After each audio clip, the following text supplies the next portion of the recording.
যেহেতু border cross করার প্রশ্ন আছে, সেই জায়গায় আমরা প্রথম থেকেই আমরা বিজিবিকে আমরা ইনগেজ করেছি, উনি ব্রিফ করেছেন আপনাদেরকে, সাথে সাথে র্যাব আছে এইটা। এখন যে কোনো একটা ঘটনা ঘটে এবং এইটা অনেক সময় দ্রুততার সাথে সাথে গ্রেপ্তার করতে আমরা সক্ষম হই, অনেক সময় টেক্স টাইম।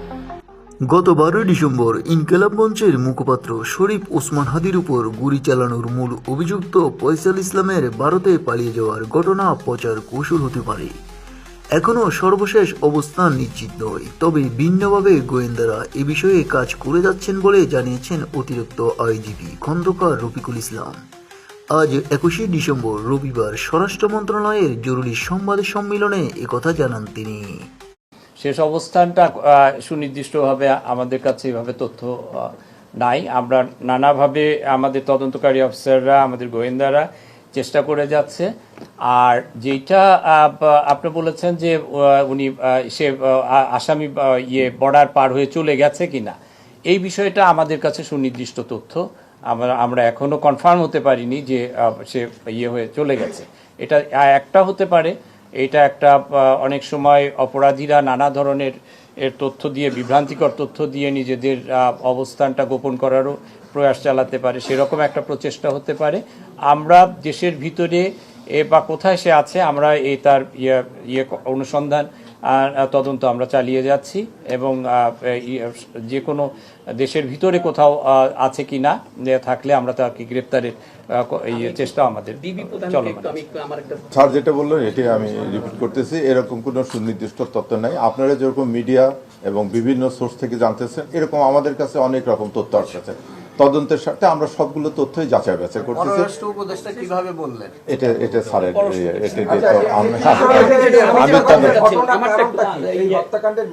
প্রাথমিকভাবে এখনো ওটা জানা যায়নি। মনে হচ্ছে যে ব্যক্তিগত কোনো শত্রু না, এটা কোনো রাজনৈতিক থেকেই হত্যাকাণ্ডটা সংঘটিত, এটা আমাদের প্রাথমিকভাবে ধারণা। আপনারা যেহেতু জানেন যে এখনো আমরা মূল আসামি ফয়সাল এবং আলমগীরকে গ্রেপ্তার করতে পারিনি, কাজে ওইভাবে জানা আছে। এখন ঘটনাটা যে ঘটেছে, এই ঘটনা সংশ্লিষ্ট তাকে আশ্রয় প্রশ্রয়দাতা, তাদের অস্ত্র পজিশনে রাখা, এই সমস্ত আসামিকে আমরা জিজ্ঞাসাবাদ করে এটাই আমরা তদন্তের বিষয় না। সিরিয়াসলি নিয়ে এই ঘটনা সংক্রান্তে 10 জনকে গ্রেপ্তার করা হয়েছে। যে ব্যবহৃত মোটরসাইকেল উদ্ধার করা হয়েছে, তারপরে গুলি যে আর্মস ব্যবহার হয়েছে সেই আর্মস ব্যবহার করে চলেছে এবং আমরা প্রতিনিয়ত যেখানে সম্ভাব্য, যেখানে জানতে পারতেছি যে আসামিদের অবস্থান সেখানে আমরা অভিযান পরিচালনা করতেছি। এটা এতগুলো এজেন্সি আপনারা দেখছেন যে আজকে আমরা এতগুলো এজেন্সি বসেছি এবং ঘটনার শুরুর থেকে কিন্তু আমরা সর্বাত্মকভাবে সবাই মাঠে ছিলাম। কাজে আপনি যেটা বলতেছেন যে এটা সরকার গুরুত্ব দেয়নি, এই কথাটা মনে হয় আমরা এটাও মাথায় নিচ্ছি নিয়ে এটা আমরা না এখন এটা তো বলা যায় এটা তদন্তাধীন বিষয়। এরকম আপনি যেটা বললেন যে ভারত থেকে ছুটে, আবার ফেসবুকে এটাও দেখলাম যে সে ঢাকা শহরের এক জায়গায় আছে, বিভিন্ন তথ্য আসতেছে। তার তদন্তের স্বার্থে যেহেতু এটা আমরা সর্বাধিক গুরুত্ব দিয়ে বসতেছি, আমরা সবগুলো খুঁজতেছি, সবগুলো যে সম্ভাবনা আছে সবগুলো সম্ভাবনায় আমরা দেখতেছি। এটা তো একটা বড় তদন্তাধীন বিষয় যে উনি ওখানে কিভাবে আসলো, এরকম একজন ক্যান্ডিডেট, উনি একজন এত পপুলার একজন ব্যক্তিত্ব, এটা আমরা তদন্ত করতেছি। এতে কোনো টাইম ফ্রেম দেওয়া যাবে না, এটা কোনো টাইম ফ্রেম দেওয়া যাবে না, আমরা সর্বোচ্চ গুরুত্ব দিয়ে করতেছি। তো এই আপনাদেরকে আমি অনুরোধ করব যে এই ক্ষেত্রে আমাদের প্রচেষ্টার কোনো ঘাটতি আছে কিনা এটা আপনারা যদি মূল্যায়ন করেন আমাদের উপর সুবিচার করা হবে। ওরা তো মোটরসাইকেলের যে অরিজিনাল নাম্বারটা, সেই নাম্বারটা ফয়সালের বাবা চেঞ্জ করেছে, করে একটা ভুয়া মোটরসাইকেল নাম্বার করেছে। আমরা যখন প্রথম সিসি ক্যামেরার ফুটেজ পাই করে, তখন ওই নাম্বার প্লেটটা দিয়ে আমরা মোটরসাইকেলের মালিকটা বের করলাম। বের করে আসলে তো এটা ভুয়া একটা মোটর নাম্বার।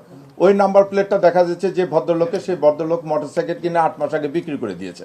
কাজে আমরা তাকে নিয়ে আসছি এবং তখন মামলা দায়ের হয়নি। এটা করার জন্য আমরা তাকে কি করলাম, তখন তাকে জিজ্ঞাসাবাদ করে এই তথ্যগুলো তো আমাদেরকে জানতে হবে, বিআরটিএ যাচাই করতে হবে, আমাদেরকে মোটরসাইকেলের দোকানে যেতে হবে। এই জন্য তাকে আমরা 54 করেছিলাম। পরে যখন আমরা অরিজিনাল মোটরসাইকেলের নাম্বার প্লেটটা উদ্ধার করতে পারলাম এবং তখন তাকে আমরা করেছি। আজকে তার শুনানি আছে, 54 থেকে তাকে রিলিজ করে দেওয়ার জন্য আমরা তাকে রিলিজ করে দেবো। আমরা জি।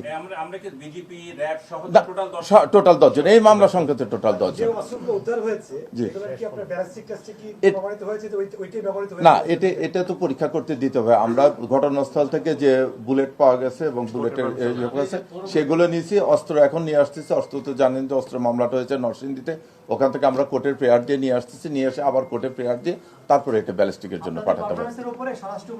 এটা আমরা অনগোয়িং প্রসেস আর কি।